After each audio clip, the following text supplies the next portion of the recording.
यदि आप इस समय क्लास 12 की पढ़ाई कर रहे हैं या आपने लास्ट ईयर क्लास 12 के एग्जामिनेशंस दिए थे और यूजी कोर्सेज में एडमिशन लेना चाहते हैं, तो आपके पास देश में एग्जिस्टिंग 400 प्लस यूनिवर्सिटीज में आप पार्टिसिपेट कर सकते हैं through CUET UG 2027। CUET UG क्या है, कौन कौन से बच्चे इसमें एलिजिबल होते हैं, कौन कौन सी यूनिवर्सिटीज पार्टिसिपेट करती है और किस यूनिवर्सिटी में किस कोर्स के लिए कौन सी सब्जेक्ट पढ़नी होगी, इस तरह के तमाम सवाल यदि आपको परेशान कर रहा है तो ये वीडियो आपके लिए काफी इंपॉर्टेंट है। लास्ट तक बने रहिएगा, एक एक डाउट आपके क्लियर हो जाएगा। मैं डॉक्टर सितेश झा विगत 9 सालों में हजारों बच्चों को यूनिवर्सिटी एंट्रेंस एग्जामिनेशन में गाइड करके देश के टॉप रेप्यूटेड यूनिवर्सिटी जैसे बीएचयू, डीयू, एयू जैसे प्रतिष्ठित संस्थान में हमारे स्टूडेंट्स अध्ययनरत हैं। अगर आप भी चाहते हैं उन बच्चों की तरह क्लास 12 के बाद देश के टॉप नॉच यूनिवर्सिटी का पार्ट बनना, तो इस वीडियो में लास्ट तक बने रहेगा, एक एक डाउट और क्वेरीज आपकी क्लियर हो जाएगी। तो सबसे पहले शुरुआत करते हैं इस वीडियो को। सबसे पहले अगर बात की जाए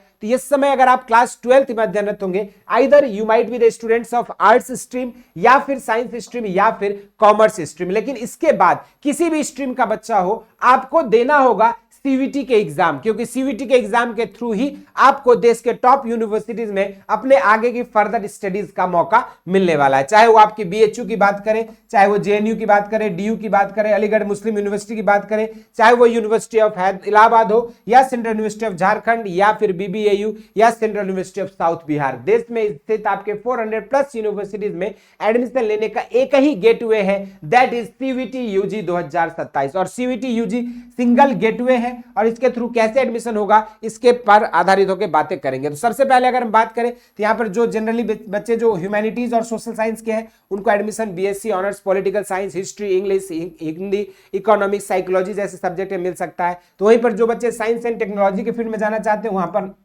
BSc math, BSc bio, BSc agriculture, BTech programmes या फिर जो है फूड एंड टेक्नोलॉजी जैसी डिग्री आप पार्टिकुलरली बीएचयू से कर सकते हो। इसके अलावा बीटेक का ऑप्शन आपके पास दिल्ली यूनिवर्सिटी में भी अवेलेबल रहता है। इसके अलावा देखेंगे जो बच्चे कॉमर्स और लॉ में जाना चाहते हैं, उनके पास बीकॉम, बीबीए और बीए एलएलबी जैसा ऑप्शन है कोर्स परस्यू करने का। तो इसके अलावा आप स्पेशलाइज्ड फील्ड में जाना चाहते हैं तो आपके पास जर्नलिज्म और स्पेशलाइज्ड रिसर्च डिग्रीज भी अवेलेबल है, जो कि डिफरेंट यूनिवर्सिटीज में जो है आपके अलग अलग कोर्सेज के लिए अवेलेबल रहता है, जिसके लिए आपको सीवीटी यूजी 2027 की एग्जामिनेशन देना होगा। यहाँ पर एक चीज है, no strict stream foundation required, क्योंकि एनईपी के अकॉर्डिंग जो है स्टूडेंट्स जो अपने हिसाब से भी सब्जेक्ट को चूज कर सकते हैं। लेकिन अगर हम पूरी सीवीटी की स्ट्रक्चर को समझें तो यहाँ पर आप देखोगे 3 अलग अलग पार्ट होता है, जिसमें पहले में आपके लैंग्वेज है, जिसमें 13 अलग अलग लैंग्वेज अवेलेबल है। इसमें reading comprehension, vocabulary, basic grammar, इन सब चीजों को पढ़ना होता है। इंग्लिश, हिंदी, रस, छंद, अलंकार, संधि, ये सारी चीजें आप हिंदी में देखते हो। तो आपका पहला पार्ट जो है लैंग्वेज हो जाता है।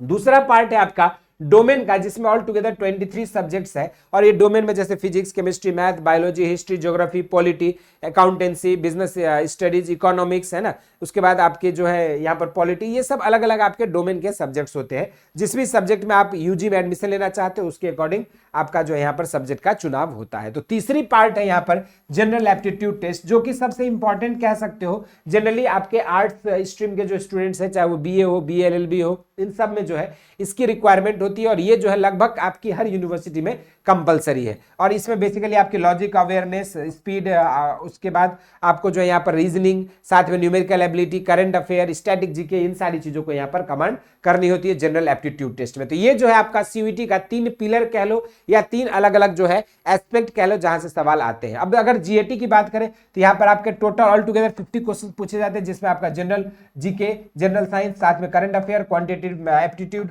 लॉजिकल रीजनिंग और एनवायरमेंटल लिटरेसी से रिलेटेड जो है यहाँ पर सवाल आपकी क्वेश्चन जनरल एप्टीट्यूड टेस्ट में पूछा जाता है। अगर हम बात करें ओवरऑल पेपर का, तो हर सब्जेक्ट, चाहे वो आपका जीएटी का सब्जेक्ट हो, लैंग्वेज हो या डोमेन, हर सब्जेक्ट में आपके पास सीबीटी मोड में एग्जाम होती है।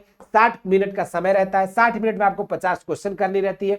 यहीं पर अगर मार्किंग स्कीम की बात करें तो +5 मार्क्स मिलता है सही आंसर करने पर, तो वहीं पर गलत करने पर -1 की नेगेटिव मार्किंग होती है। अगर हम बात करें स्ट्रेटेजिक जनरल कॉम्बिनेशन अलग अलग कोर्सेज में, तो जनरली अगर आप बीकॉम करना चाहते हैं तो आपको एक लैंग्वेज, साथ में अकाउंटेंट प्लस इकोनॉमिक्स लेकर रखना है, लेकिन ये जीएटी लेना है कि नहीं ये डिपेंड करता है इंस्टीट्यूट वाइज। जैसे कुछ यूनिवर्सिटीज में जीएटी कंपलसरी है, कुछ यूनिवर्सिटीज में नहीं होगी, तो इसके लिए आपको university wise separate video channel पे मिल जाएगा, जिसके थ्रू आप डिटेल जानकारी प्राप्त कर सकते हैं। इसके अलावा बीएससी की बात करें तो यहाँ पर basically 3 domain subject either PCB या पीसीएम के बेसिस पर आपके admission most of the universities में हो जाता है, तो कहीं कहीं आपको लैंग्वेज की भी रिक्वायरमेंट होती है। इसके अलावा बीए एलएलबी की बात करें तो यहाँ पर आपको एक लैंग्वेज और एक जीएटी की रिक्वायरमेंट होती है। बाकी किसी यूनिवर्सिटी में अगर डोमेन मांगा है तो आपको रिक्वायरमेंट होगी, जैसे इलाहाबाद यूनिवर्सिटी मांगती है।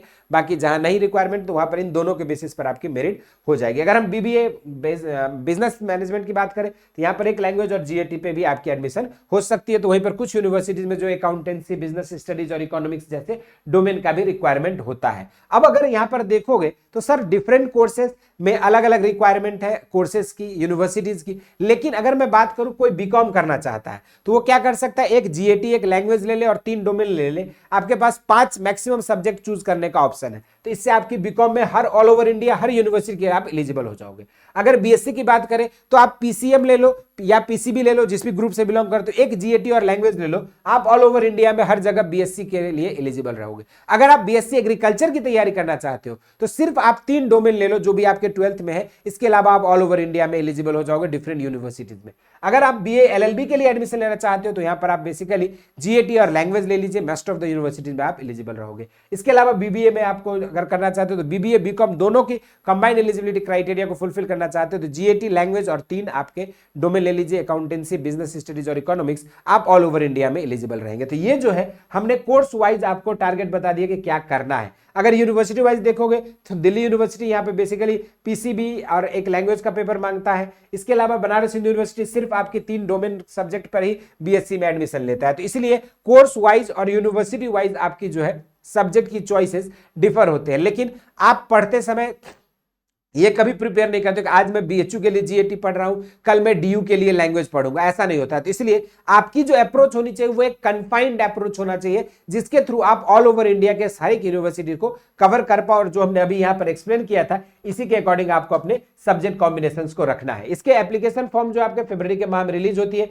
मार्च से फॉर्म भरी जाती है, अब मई के लास्ट वीक में या अप्रैल मई में आपके एडमिट कार्ड रिलीज होता है और वहीं पर मई के महीना में आपके एग्जाम कंडक्ट कराए जाते हैं। तो लेट जून के बाद रिजल्ट आता है और जून जुलाई में आपके एडमिशन और काउंसलिंग की प्रोसेस जो है कंप्लीट कराई जाती है। यानी कि आपका जो है ये पूरी इंटायर प्रोसेस जो आपके फरवरी से लेकर जून के माह में कंप्लीट हो जाती है और उसके बाद आपके एडमिशन किसी एक यूनिवर्सिटी में हो जाता है, जिसमें यूनिवर्सिटी के क्राइटेरिया को आप फुलफिल करते हो। अब यहाँ पर एक सवाल रहता है कि सर ये तो सारा चीज आपने बता दिया, लेकिन कैसे हम अपनी तैयारी करें या कैसे प्रिपरेशन हो सकता है। तो सिंपली सबसे पहला बेसिक चीज है कि आप अपने 10th 12th की जो आपकी एनसीईआरटी की बुक्स है उसको लाइन बाय लाइन पूरी तरीके से तैयारी कर लीजिए। साथ में आपको जीएटी के जो अलग अलग पोर्शंस है उसके लिए आपको यहाँ पर फ्यूचर में क्लासेस भी चलाई जाएंगी, तो जीएटी को फोकस करिए। साथ में आप यहाँ पर प्रीवियस ईयर क्वेश्चंस को पूरी तरीके से एनालाइज करो, ताकि आपको एक आइडिया लगेगा कि फिजिक्स में कैसे सवाल पूछे जाते हैं, लैंग्वेज में कौन सी चीजें इंपॉर्टेंट है, और इसके अलावा आपको यहाँ पर अपने आप को टेस्ट भी करना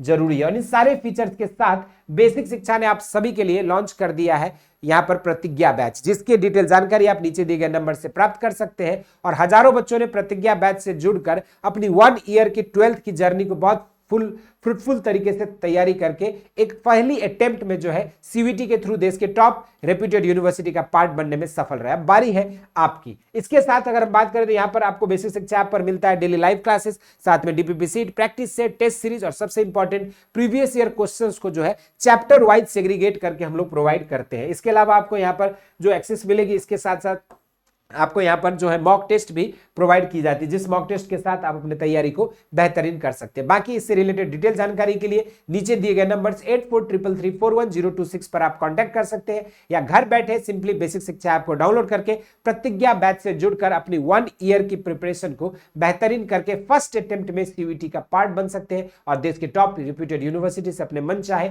ड्रीम यूजी कोर्सेज, चाहे वो बीए हो, बीएससी हो, बीकॉम हो, बीए एलएलबी हो या बीएससी एग्रीकल्चर हो, आप इसको परस्यू कर सकते हैं। बाकी इस वीडियो में इतना ही। इसके अलावा कोई डाउट है, क्वेरीज है तो जरूर से कमेंट बॉक्स में मेंशन करिएगा। स्वस्थ रहे, मस्त रहे, धन्यवाद।